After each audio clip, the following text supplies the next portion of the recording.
Abra sua Bíblia, por favor, em Romanos, no capítulo 28, capítulo 8, versículo 28. Romanos, capítulo 8, versículo 28 ao versículo 31.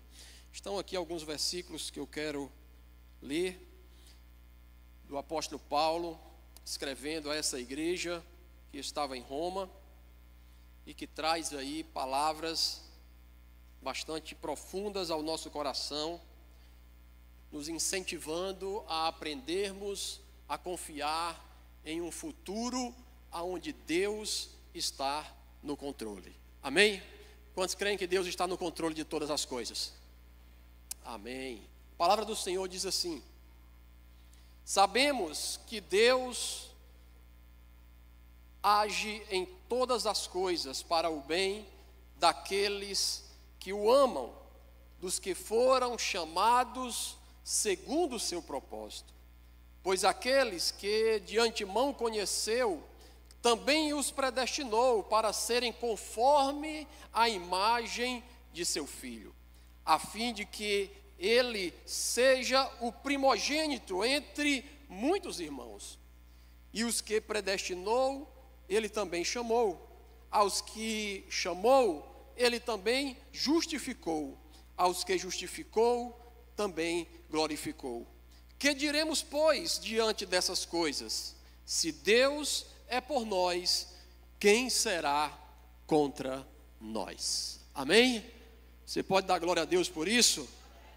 Deus é conosco, meus irmãos. Queridos, Paulo está escrevendo a essa igreja, trazendo a ela uma apresentação do seu ministério. Paulo sonhava em chegar até essa região e ali poder ministrar ao coração deles aquilo que Deus havia derramado sobre a sua vida.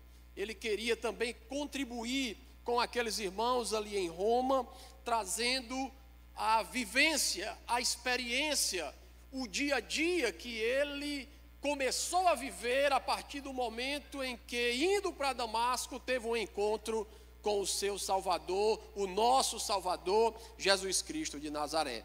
Essas palavras, quando lemos, temos em nosso coração uma confiança profunda, porque Paulo aqui está dizendo que todas as coisas que acontecem no mundo, tudo aquilo que acontece ao nosso redor, está cooperando para que a vontade de Deus se estabeleça em nossas vidas. A palavra traz à luz um princípio, uma verdade muito importante para a caminhada cristã, que é essa de saber que Deus, ele não parou no tempo, ou ele mudou o seu propósito, ou ainda deixou de realizar algo em nossas vidas, ou em nossa comunidade, ou nesta geração, por causa dos fatos, acontecimentos e realidades que estão acontecendo. Jesus disse que Deus trabalha até o dia de hoje. O Senhor, ele não para a sua obra. Dia e noite, ele está trabalhando para que todas as coisas que acontecem no mundo converjam, se voltem para o centro da sua vontade. E ele, então, não perde nada de vista. Ele não perde nada do controle. Pelo contrário, aquilo que está acontecendo com a sua vida hoje faz parte daquilo que Deus está querendo construir na sua vida. Talvez você olhe e diga: mas pastor, o senhor não sabe o que é que está acontecendo na minha vida.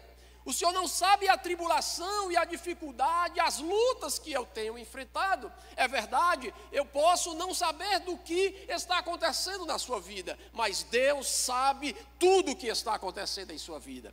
Ele sabe tudo o que se passa em seu coração.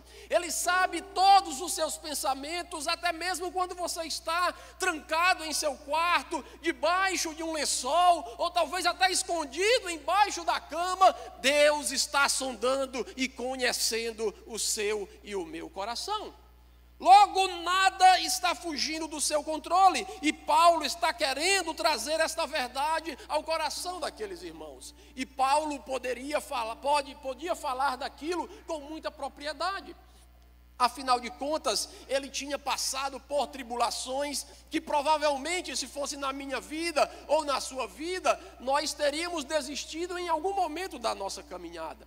Com certeza, talvez, se nós tivéssemos nos deparado com situações que esses homens nessa geração passaram, situações de morte, situações aonde, como Paulo falou, chegou a acreditar que ali ele iria perder a sua vida, talvez nós, em algum momento, duvidássemos se iríamos continuar seguindo por aquele caminho ou se iríamos procurar um caminho mais fácil.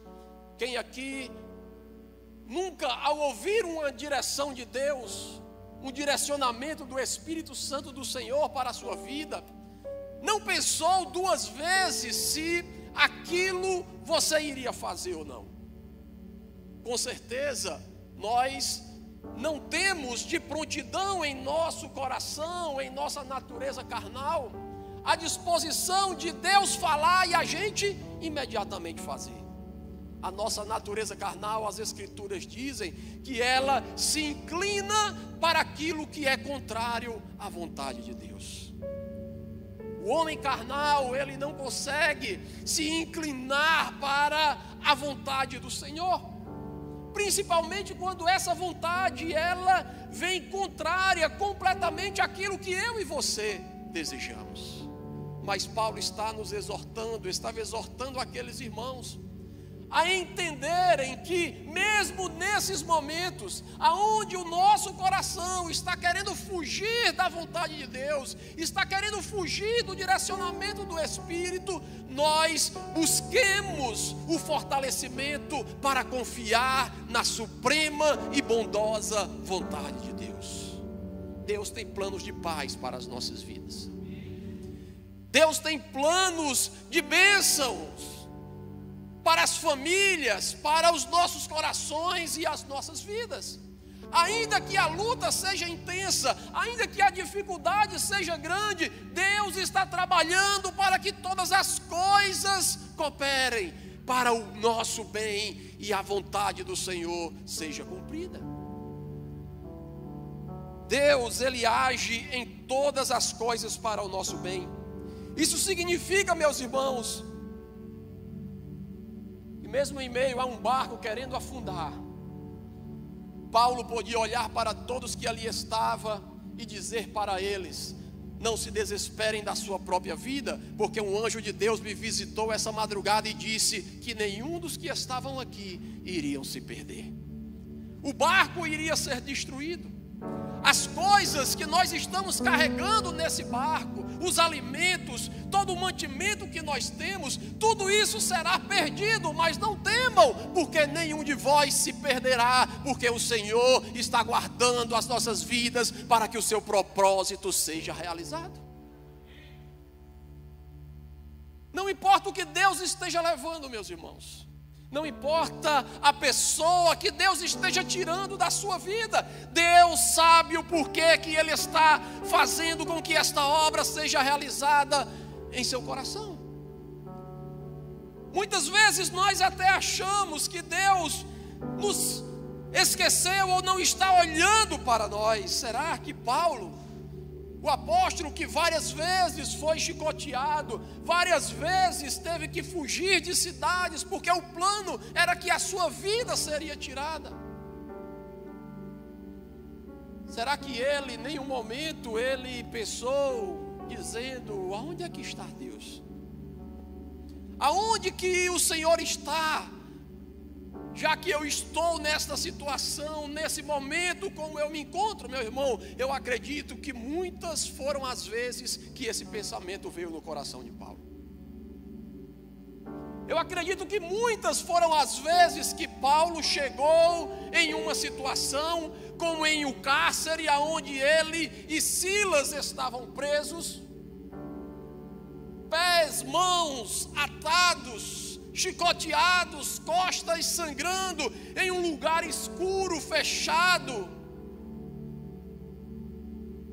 Eu creio que ali, por algum momento, ele para, olha e diz: Senhor, aonde você está? Por que eu estou nessa situação? Mas a grande questão é que, mesmo em meio a pensamentos como esse que vem em nossa mente, a resposta que Paulo dá diante dessa situação é: Silas, vamos louvar e engrandecer ao nome do nosso Deus. Vamos, Silas, em meio a essa situação que parece que tudo vai se acabar, que parece que daqui nós não vamos passar, nesse momento, Silas, vamos louvar e engrandecer ao nome do Senhor Jesus. Eu não sei que hino aqueles homens cantaram naquele lugar, mas o que eu sei é que a sua adoração invadiu os céus e o Senhor veio com um grande livramento sobre a vida de Paulo e Silas na prisão. Talvez o que esteja faltando na sua vida é esse momento, é essa virada de chave, de na hora que a mente vem dizendo: não vai dar certo, você vai perder, você vai ser traído, você vai ser passado para trás. Nesse momento, talvez o que esteja faltando é você dobrar o seu joelho e engrandecer ao nome daquele que conhece e sabe todas as coisas.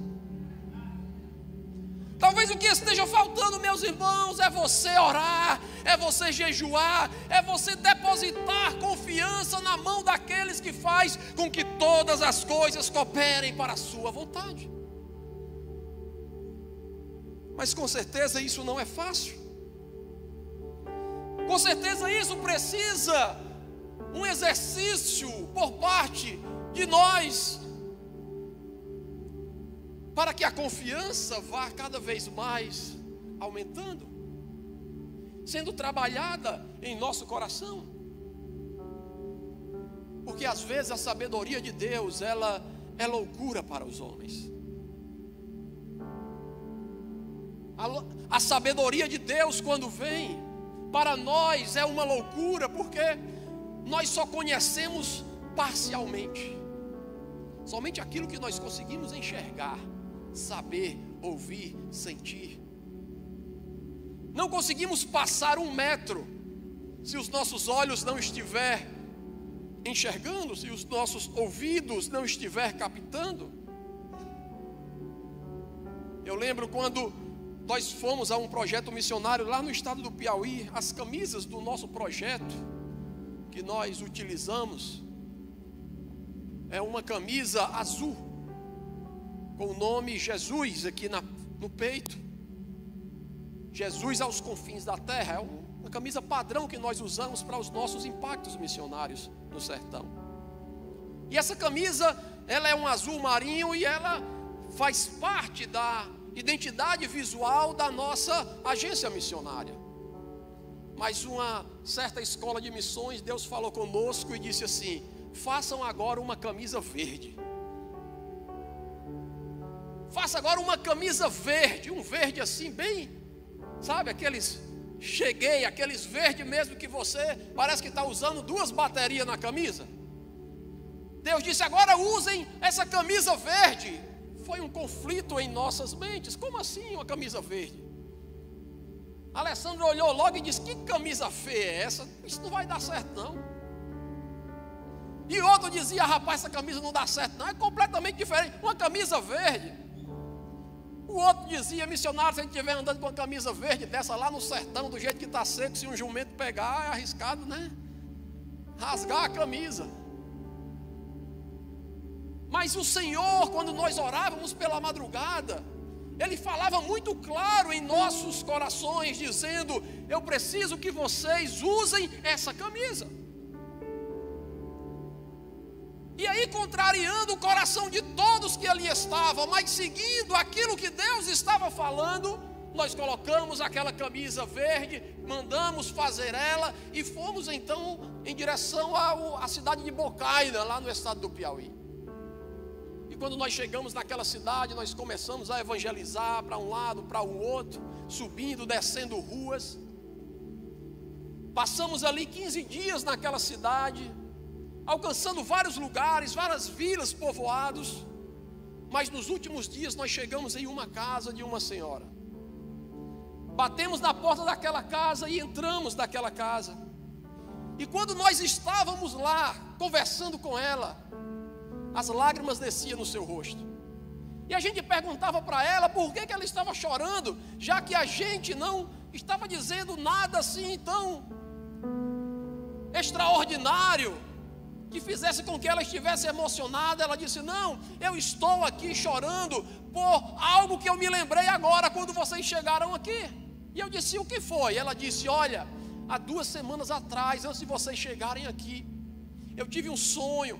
E nesse sonho eu vi aqui nessa cidade muitas pessoas caminhando e andando por ela, orando por todos os lugares.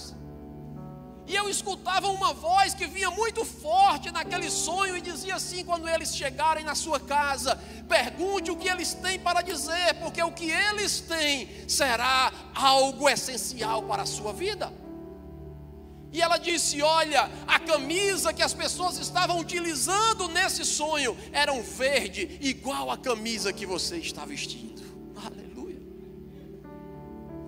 Naquele momento quem começou a chorar não foi mais ela, agora toda a equipe começou a chorar.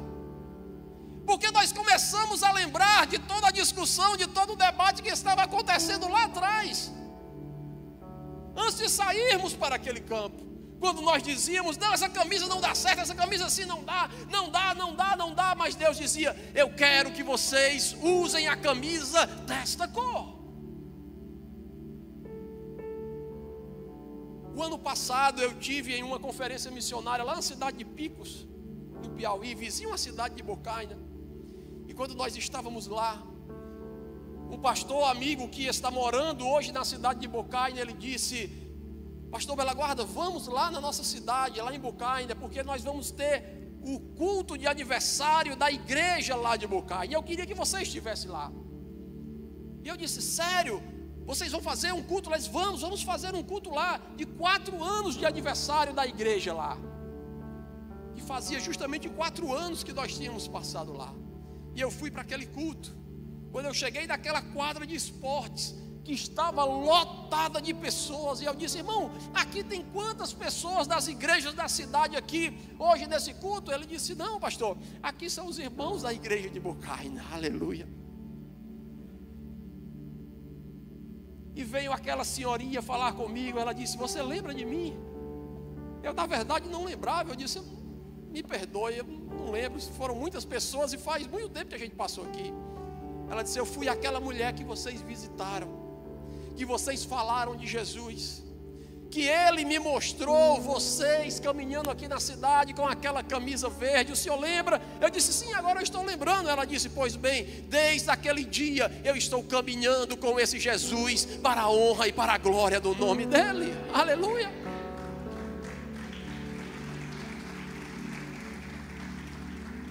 Deus, Ele é soberano, meus irmãos, e Ele sabe porque Ele nos dá certos caminhos para trilhar, porque Ele está vendo muito lá na frente.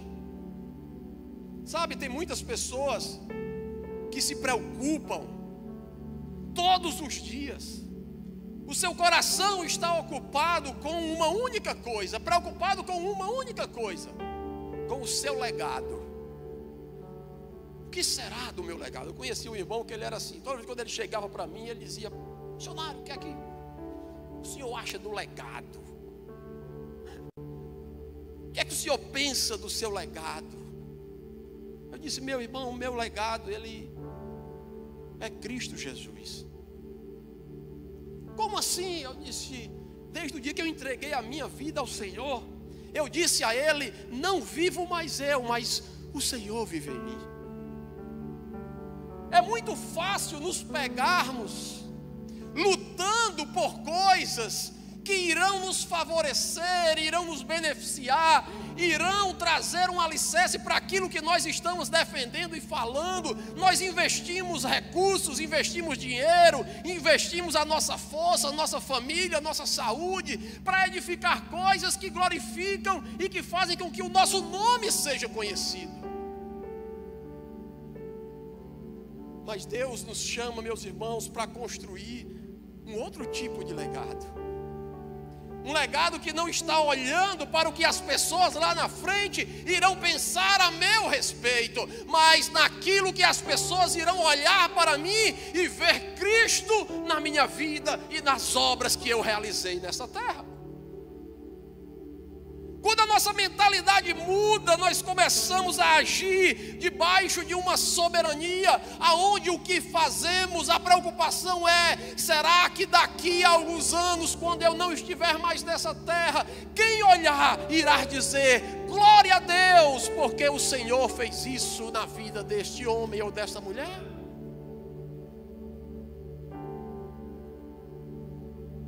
Quando isso entra, quando a nossa chave na nossa mente vira e entende esse propósito, meus irmãos, aquilo que nós fazemos, o que esperamos não é algo nesta terra. A resposta que nós esperamos para as empresas, para os negócios, para a família, para tudo aquilo que nós fazemos de obras aqui nesta terra, nesta geração, não está preocupado com: será que o meu nome vai ficar bem na fita daqui a uns anos? Aqueles que confiam nesse Deus que faz com que todas as coisas cooperem para o bem, estão pensando em um dia em que o apóstolo Paulo diz que será conhecido como o tribunal de Cristo, aonde ali sim o nosso legado estará sendo colocado diante de um fogo que irá passar e purificar, para que as nossas obras, as minhas, as suas, sejam provadas pelo fogo, para que, se aquilo que nós fizemos foi em Deus, Ele permanecerá.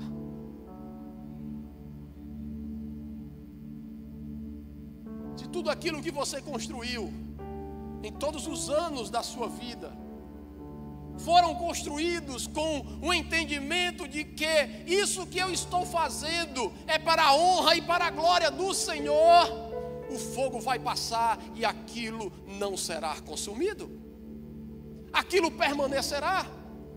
E a palavra diz que aquilo permanecendo, nós então teremos o nosso galardão. Teremos agora o prêmio, aleluia, que Deus tem preparado para todos aqueles que o amam, para todos aqueles que disseram não para as suas vidas, mas disseram: Senhor, Tu és tudo em mim, faz a Tua vontade sobre a minha vida.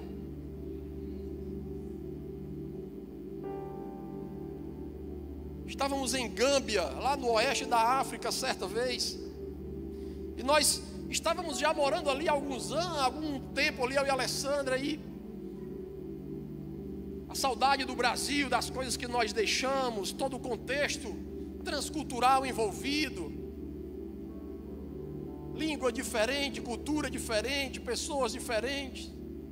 Você vendo que muitas pessoas que se aproximam de você lá estão se aproximando apenas com um interesse financeiro, querendo algo de você, querendo alguma coisa física, que você dê alguma coisa, que você faça alguma coisa por elas. E é nesses momentos em que nós estamos em conflitos que nós recebemos uma visita que não é muito agradável, a visita do inimigo das nossas almas. Esse inimigo, ele chega e começa a lançar dardos inflamados na nossa mente, dizendo assim: aquilo que você deixou lá no Brasil, ó, tá vendo? Vem para cá fazer o quê? Esse povo aqui não quer saber nada de vocês, ele só tem interesse naquilo que vocês têm. Vocês deixaram tudo lá, venderam tudo o que tinha, vieram embora para essa terra e agora vocês estão aqui. Sabe aquelas vozes que chegam? Não dê oportunidade não para essa pessoa. Por que você vai dar oportunidade para ela? Não dê não, porque se você der, possa ser que lá na frente ela seja maior do que você. Bote o pé para ela cair, feche a porta para ela. Não deixe não, não vá por ali, não vá para isso, não perdoe não. Sabe aquelas vozes que vêm na nossa mente quando estamos naqueles momentos de conflito de alma? Essa é a voz do inimigo. Porque esse inimigo, ele não quer que a gente entenda que o Senhor está trabalhando, fazendo com que as coisas aconteçam, para que lá na frente, tudo se volte para a glória do Senhor. E nós estávamos lá na África nessa situação. À noite, quando íamos orar, as vozes eram essas: deixaram tudo, perderam tudo. Agora quando voltar, como é que vai ser? E tal, aquele negócio todo. E aí um dia nós fomos para um culto bem abençoado que nós tivemos lá, num lugarzinho pequeno, 3x5 o espaço onde nós estávamos. Quase 60 pessoas dentro daquele espaçozinho, todo mundo apertado, dançando, pulando, animado, poeira cobrindo, sem energia, sem luz elétrica, só as velazinhas acesas, lanternas para ler as escrituras. Uma noite em que nós oramos naquele lugar e Deus derramou o seu Espírito de uma forma tão sobrenatural sobre aquelas pessoas que ali estavam. Pessoas que nunca tinham recebido o batismo com o Espírito Santo, naquele dia foram cheios do Espírito Santo de Deus. Para a gente aqui é fácil identificar quando Deus está movendo poderosamente no nosso meio. Basta você olhar para alguém, quando aquela pessoa está falando uma língua que você não entende, você já sabe, né? Deus está no mistério aqui, né? Já tem gente falando em língua estranha. Mas eu sempre digo, imagine lá na África, onde você tem mais de 2.000 dialetos diferentes. Para mim lá tudo é língua estranha. Nesse culto tinha pessoas de umas 5 etnias diferentes, falam dialetos diferentes um do outro. Eles começam a orar ali, para mim ali já está todo mundo batizado com o Espírito Santo, né? Eu não estou entendendo nada que estão falando aqui. Mas Deus se manifestou poderosamente naquele lugar. E aí uma criança que estava lá, hoje já um adulto, Benjamin o nome dele, ao final daquele momento ele pede, levanta a mão com muito medo, porque lá culto na África é um negócio, para a criança é estreito. O menino não pode fazer barulho, não pode estar correndo lá dentro do salão não. Porque tem o vigia dos meninos, que ele fica com uma varazinha mais ou menos assim, desse tamanho, e ele é treinado a dar com a varazinha mesmo no meio da muleira, assim, chega e estrala, tá, fica quieto menino. E não tem esse negócio de é filho de quem, se é filho do pastor, se é filho, não tem esse negócio não. A vara come na cabeça do menino que tiver dando trabalho. Em nenhuma cultura muçulmana, o país que nós morávamos, 93% de muçulmano, criança e mulher fazem parte de uma classe social à parte. O homem é que tem a total primazia. Então, para comer, o homem come numa bacia separada, os homens ali, a mulher e as crianças comem em outro lugar. Então, uma criança, para falar no meio de todo mundo, é complicado. Ele levantou a mãozinha ali, morrendo de medo. Eu peguei ele, chamei logo ele para perto de mim, que aí ele aqui perto de mim, ninguém ia... Eu digo, diga, Benjamin, o que foi que aconteceu? Ele disse, pastor, eu tive uma visão quando nós estávamos orando aqui. Eu disse, olha, eu digo, o que foi a visão que você teve? E ele disse, quando nós estávamos orando, eu estava com o olho fechado, mas parecia que eu estava com o olho aberto. E eu vi uma mão que me pegava aqui pelo braço, e essa mão me levou com muita força, e parece que eu estava indo para o céu. De repente eu me vi em um lugar muito grande. Eu olhei para mim, a minha pele não era mais essa, ela brilhava. Eu não sentia dor alguma no meu corpo, porque lá na África a malária é uma doença que tem em todo lugar. E quando você pega essa doença, ela não sai mais do seu corpo, você fica com ela. E toda vez que você tem a imunidade baixa, ela vem com toda a força e você sente muitas dores, febres, passa mal. E ele disse, olha lá, eu não sentia dor de nada, eu não sentia dor de malária, eu não sentia dor de nada. Eu estava lá andando, até o meu cabelo, ele disse, era bem lisinho. E ele disse, vinha um homem do meu lado e ele me levou para um lugar onde tinha muitas casas. Eu disse, é verdade, Benjamin. Jesus disse que estava indo preparar moradas. que ele estava indo preparar um lugar aonde nós logo iríamos estar, e era as moradas do Altíssimo, aleluia. E ele disse: eu estava andando por aquele lugar, eram muitas casas, eram muitos terrenos, eram muitos lugares, e de repente aquele homem, ele me mostrou um lugar onde tinha só um terreno, não tinha nada construído. E eu perguntei para aquele homem: de quem é esse terreno? E o homem disse: esse terreno, ele falou o nome do jovem, era um jovem muçulmano que tinha aceitado a Jesus fazia uma semana. Um jovem que tinha invadido a nossa casa um dia antes, e agora tinha entregado a sua vida a Jesus e estava caminhando lá. E ele disse para aquele jovem: olha, o homem me falou que o seu terreno, o seu lugar lá na glória já está preparado. Agora ele disse que você deveria fazer a obra dele, porque aquilo que você fizesse aqui na terra seria como galardão para a construção de uma grande casa naquele lugar.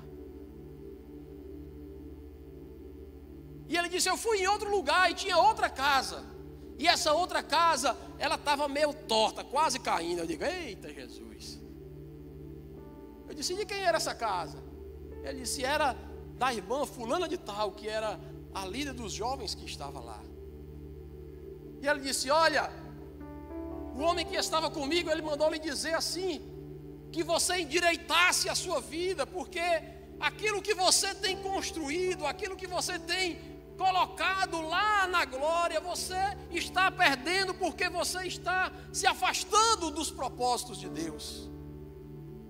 E trouxe ali uma exortação para ela, e aquela menina chorando, ela começa a confessar os seus pecados e pedir perdão diante de toda a comunidade que ali estava.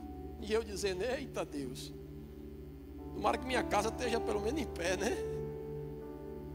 E aí ele disse: olha pastor, eu também vi a sua casa e a casa de Alessandra.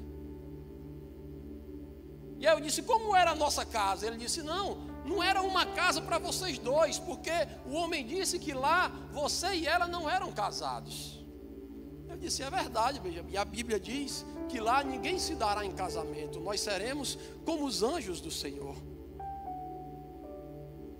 Mas aquele homem, ele mandou dizer o seguinte para você: que não se preocupe com aquilo que vocês deixaram no Brasil, com aquilo que vocês se desfizeram para fazer a minha obra. Não se preocupem, porque a casa que está lá preparada para vocês já está adornada, e ela crescerá à medida que vocês forem fiéis e obedientes à vontade de Deus. Aleluia.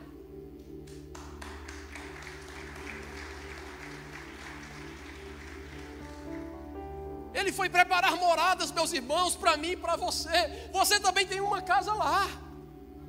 Lá também existe um lugar que foi preparado para você. Um livro, está escrito o seu nome. Lá existe uma pedrinha branca, que em Apocalipse é descrita como uma pedra que tem um nome, que só você entende esse nome. Aleluia. Nem a sua esposa, nem a pessoa que está ao seu lado sabe o que está escrito naquela pedrinha, mas Deus, aquele que escreveu, conhece você pelo seu nome, o seu nome verdadeiro diante dele. Aleluia. Mas precisamos buscar essa transformação da nossa mente, buscar esta confiança absoluta em Deus, aonde Paulo pode dizer com toda clareza: se Deus, meu amigo, Ele é por nós, quem é que vai ser contra nós? Se Deus, Ele está ao nosso lado, isso que está acontecendo comigo, isso que está acontecendo com a minha família, o que é isso para impedir que a vontade de Deus se cumpra na minha vida? O que é isso para que as promessas de Deus se cumpram sobre a sua vida? Deus vai fazer com que todas as promessas sobre a sua vida sejam cumpridas para a honra e para a glória do nome de Jesus. Todas as palavras que Ele declarou sobre a sua vida, tudo aquilo que você acha que já passou, tudo aquilo que você acha que não vale mais, ei, essas promessas estão de pé, porque Ele é o mesmo ontem, é o mesmo hoje e será o mesmo por toda a eternidade. Mas é necessário que a gente creia nessa promessa, é necessário que a gente entregue totalmente os planos das nossas vidas nas mãos desse Deus. Esperar, ainda que seja contrário aos nossos olhos. Crer, ainda que a palavra seja impossível diante de nós. A confiança nasce de um coração que está disposto a viver os planos de Deus nessa geração. Essa pessoa é você? Então fique de pé, por favor, para nós orarmos.